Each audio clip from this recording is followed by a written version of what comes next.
Hi guys, I'm Kasha. Welcome to the channel and welcome to our coffee times together. Today, while we drink our beverage of choice, I'm here to talk to you about all the books that I read in the month of May. It's coffee time! So May started kind of slow for me because I still was really struggling with my left eye infection and my dry eyes, but it's gotten a lot better. And so the last 2 weeks of May I have tried to push really hard to read a lot of books that I really wanted to finish, and I ended up reading 13 books in the month of May. There is a graphic novel there, but it's still 13 things that I read, so I'm really pleased and really happy about it. I'm gonna talk to you about today 12 of the books because the 13th one belongs to the Secret to VR pile, so let's go and discuss the other 12 books. If you're new here, just a quick information, we rate here our books in coffee mugs, and I always start with the lowest rating so we can always end up with something positive with a high rating. The first one is one that I'm really sad about because I really wanted to love this book. It is a new release, and that is Pine from Francine Toon. I gave this one only 2 coffee mugs. I had such high hopes for this adult horror book. It started very atmospheric. We have a daughter and her father that are driving at night in Halloween night after she has been collecting some candy, and she's talking about her costume, and I'm feeling all the atmosphere and I'm loving it. And they see this kind of creepy mysterious woman. They decide to pick her up and bring her home and try to kind of bring her back to health, you know, shower her, give her food. And everything starts so good in this book, and the book is supposed to be, you know, kind of like a supernatural take. And our main character, Lauren, this girl, she's into tarot cards and candles, and it had so much potential. But the book started dragging, started being really boring. The characters started being really dull and uninteresting, really bland. And like, for me, this book review should have been, I really tried. I really tried to love this book, but I couldn't. And we get so many description and so many pages of things that are not moving the story forward, that are not important for the story, and it just gets boring so fast. And I just couldn't. Like, if you read this book and you love it, good for you, but I just couldn't love it, and it's very sad because I had high hopes for it. Next we have my almost flawless Tokyo Dream Life. I gave this one only 2.5 coffee mugs. I listened to the audiobook for this one, and this is one that when it came out I was kind of interested in because I do love the Japanese culture, so I thought it would be nice to see somebody kind of learning about that. And the book started pretty strong. They even made kind of talks about Gilmore Girls and, you know, jokes about that, and I was like, I'm gonna love this book. But no. We have here a girl that supposedly has been through a lot. Her mom is in jail, you know, because she has been selling drugs, and she's being put into foster homes. The next one is worse than the last one, and she's really struggling in life. And all of a sudden her dad, that she never knew of, appears in the picture and wants to take her to Japan to live with him so she doesn't have to be in foster homes anymore. And of course she says yes, and she goes to Japan, but she doesn't speak the language, she doesn't know the culture. So I love that at the beginning we're really getting to see how she adapts, how she's dealing with things, but soon enough it gets just too predictable, too boring. I think around 30-40% into the book it's when it started to go downhill for me. And also our main character is supposed to be somebody that has gone through a lot as an orphan, that never got to know her dad. Her mom is in jail because her new boyfriend is the worst. She's been put through foster homes that have been horrible, and she's been mistreated and abused in the foster homes. And now she's being shipped to Japan to a family she doesn't know, and she doesn't feel like to have any angst at all. Like, she doesn't feel like it's bothered by any of these. She just sounds too naive, and somebody that's been through so many things, for me it should have a tougher skin, if that makes sense. So it was kind of non-believable for me at some point, and I kind of lost the interest in the book and the characters. Next we have The Deep by Alma Katsu with 3 coffee mugs. The reason being is I absolutely loved the way the story was written. It was super atmospheric. I enjoyed reading it so much. But for me, there were a lot of elements missing when it comes to the creepiness. There was really not too many bloody things happening. I was just hoping it would be a little bit more, including terrifying scenes, you know, that will make you feel kind of like uncomfortable and like suspicious of things, and it was just not that for me. But I really appreciate her writing and all the work that went into making this novel, because this is based on the story of the Titanic and the Britannica, and it is an exploration of the passengers of those 2 ships and what happened to them. We all know what happened to the ships in real life, but her take is a more supernatural story. So we are jumping from 1912 in the Titanic to 1916 in the Britannica, and we are following a couple of different characters and how they feel when they are in the Titanic, that there is something haunting, some kind of spirit, something they feel that it's there with them in the ship, something that's evil. And so each character kind of have their own interpretation of what might be in the ship. And like I said, I love the story. This is kind of like a historical supernatural exploration of what could have happened to the Titanic, and I really enjoyed it for what it was, and it's very atmospheric and I really enjoyed reading it. But for me, it didn't felt like creepy, terrifying. It was not bloody. So for me, kind of like the more horror aspect of the book was a bit missing. Next we have Eleanor Oliphant is Perfectly Fine. I gave also this one 3 coffee mugs, and a trigger warning for depression, drinking, and family trauma. So I really loved Eleanor. She is a wonderfully written character. You get to love her so much, and she is somebody that, you know, she's very specific to the way she does things, very OCD, very specific to the way she talks to people and the type of people she talks to.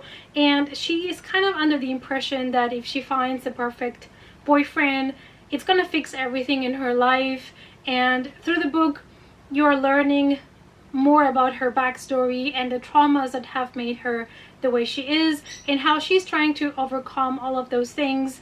And I just love to see the character growth and the character coping with all of the things that she was dealing with. So I really love the character arc. But when it comes to the plot itself, nothing much happened, and there was a lot of just filler things for me that made the book really slow and kind of made it a little bit dragging for me. It is just a heartwarming and heartbreaking story, and I really enjoyed the book. But the reason I didn't give it more rating is because it dragged a lot for me. I think there was a lot of feeling information in there instead of being kind of more action-packed kind of book where things would actually really happen. So for me, it was more kind of like a character exploration book, which is fine, and I know a lot of people gave it 5 stars, and I understand why. But for me, it was only a 3-star. The next one, also with 3 coffee mugs, is The Cheerleaders by Cara Thomas. So this is a way mystery thriller, but it has a lot of trigger warnings like abortion, rape, murder, suicide, rape, a lot of things. So just, you know, be mindful about it before going into the book. And that is one of the things that I really enjoyed about the book, that the author was not scared to address really important, heavy topics, really dark topics, and she did a great job to integrate them into the story and making, you know, a good representation of those topics. So in this story, we have a town in which all the cheerleaders from high school have died, have perished in just a matter of weeks apart, and they close the investigation super quickly. But some years later, the sister of one of those cheerleaders that died decides to kind of investigate because she thinks there is something fishy, there is something that it's not kosher with the investigation. She believes that they just wanted to wrap it up really quickly and they just put the blame on somebody, but she believes that somebody else was responsible for their deaths and she's determined to hold them accountable. I really enjoyed the book. It was fast-paced, it was interesting, it was intriguing, but I was hoping for more twists, I was hoping for more action, so those were the things that were missing for me. Next we have Tomb of Gods by Brian Moreland, and this is a new release. It was just released in May 2020 and I got this one from NetGalley because this is a book inspired by ancient Egypt, plus it has horror, so I was like, yes please. And I actually really enjoyed it. Like, I think this is a combination between Indiana Jones, if it would be in Egypt, and The Mummy, but with horror. So it's kind of like an adventure that has a lot of supernatural and horror elements to it, and it was super action-packed. I only gave it a 3.5 stars, but it was really enjoyable, to be honest. It's just, it wasn't like exceptional for me. In this story, we are following Imogen, and we are in the 1900s. So Imogen has always been helping her grandfather with excavations, with trying to find, you know, Egyptian treasures and tombs and everything in Egypt, and they kind of go there and bring all of the treasures and everything they could find to the British Museum. And she finds herself joining an expedition to try to find a very specific, really hidden place down a pyramid. And when she joins the expedition, she doesn't know that she's going to be put through hell, like literally. One of the things that I really enjoyed about the book is the ensemble of characters. They're all very different. They all have their own kind of personal demons that we get to see, and we get to know more about them, about their background stories, and it's done in a really nice, intelligent way. And I love that we get to see a lot of different kind of rooms, and a lot of things happen underground in this book, and it's kind of facing your worst nightmare scenario.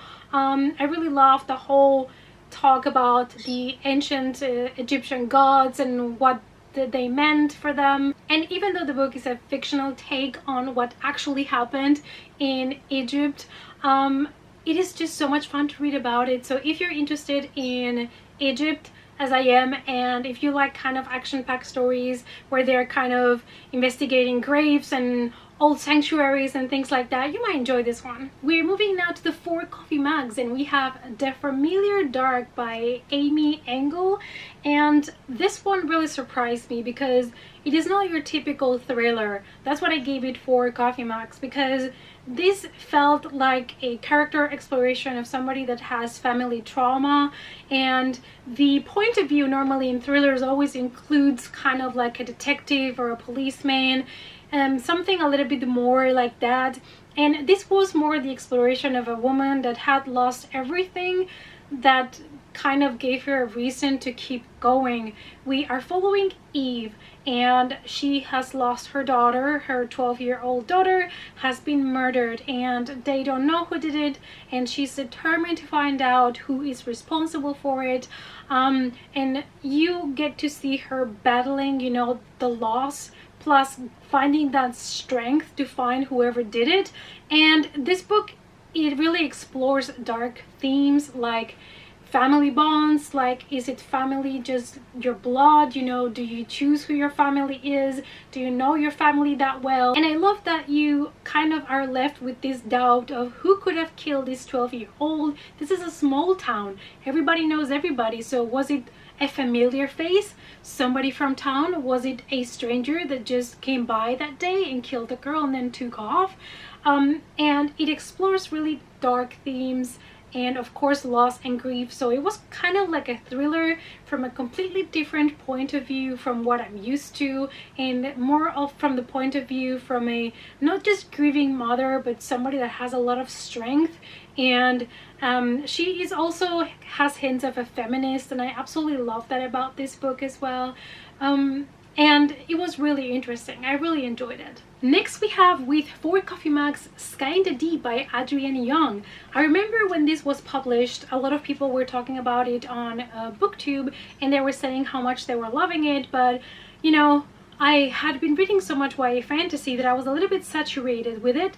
And even though I bought a copy, I had not read it until now, which I'm glad.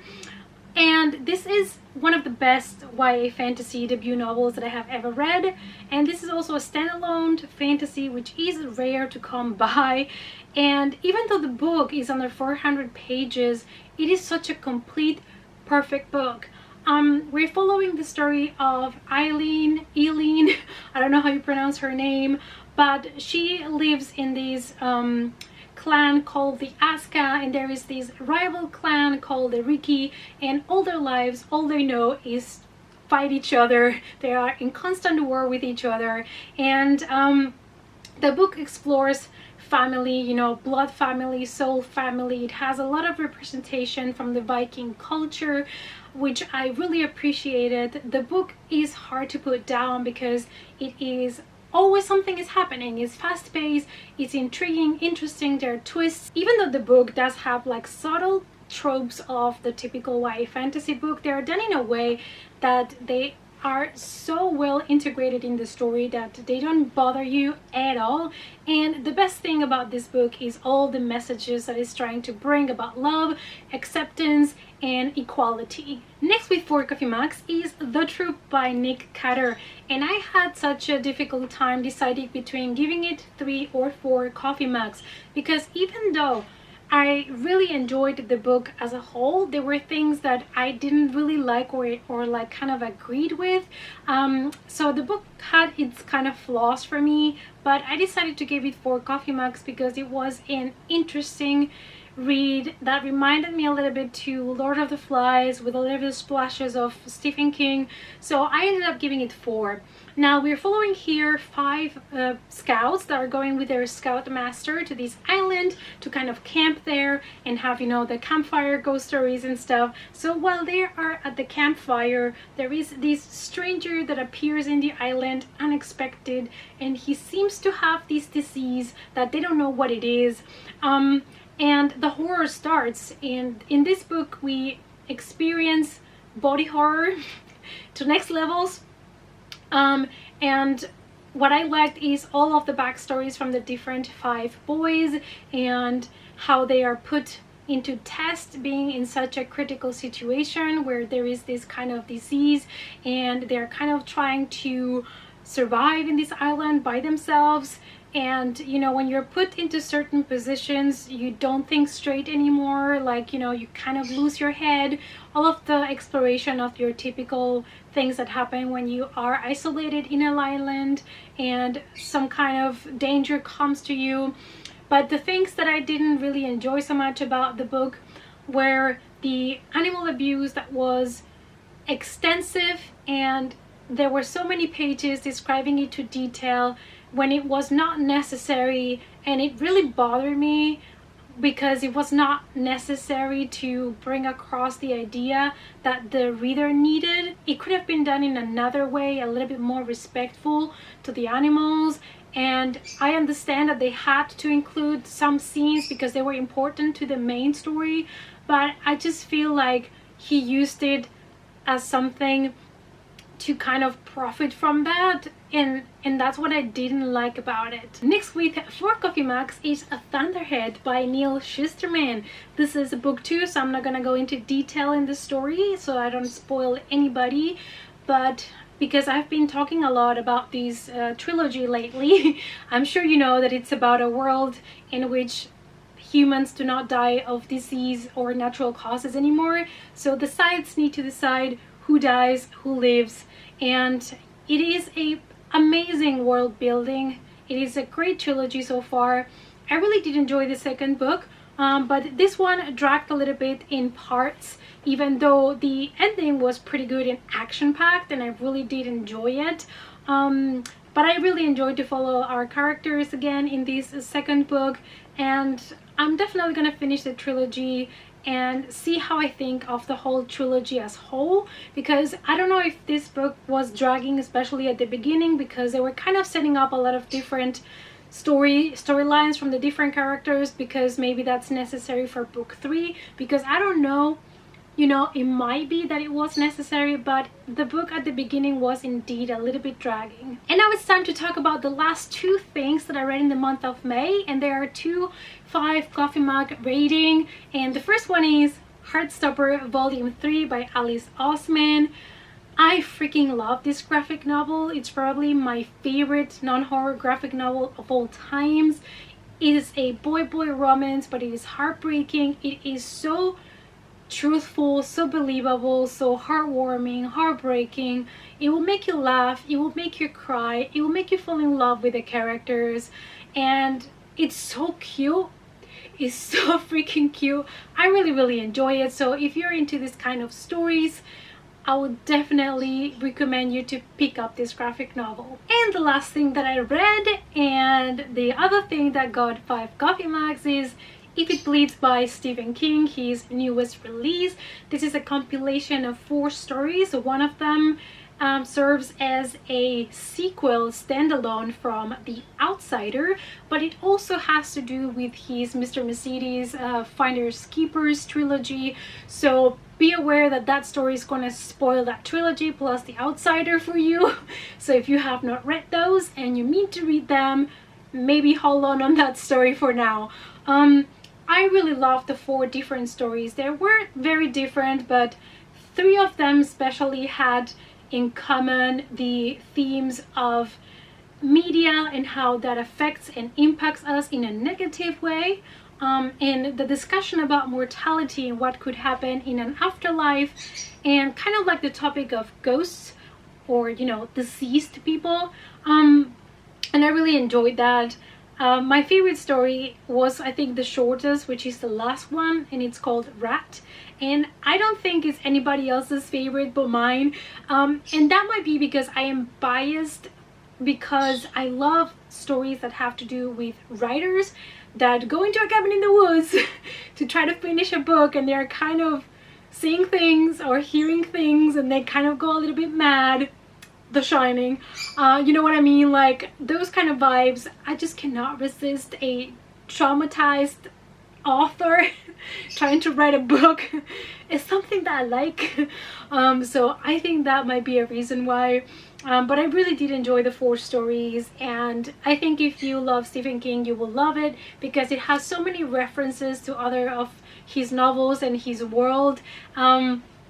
It has all of these little Easter eggs, and one of the best things is that I buddy read these with other booktubers, and we were discussing the pages as we went, and everybody was finding new Easter eggs, so it was a lot of fun to try to look for those Easter eggs in the 4 different short stories. So yeah, I had a blast. So there you have it. These are the 12 things plus the mystery book that I read in the month of May. So 13 different things. I am pretty pleased, pretty happy. Some of them I loved, others I didn't love that much, but at least I got through some books that I wanted to read, and I got to some 2020 releases, which was also my plan. So I hope that you enjoyed this wrap up. Let me know down below what is the best and the worst book that you have read in the month of May. Before you leave, please give the video a big thumbs up for support, and if you want to follow me on other social media, the links as always down below, and I hope to see you all in the next coffee time.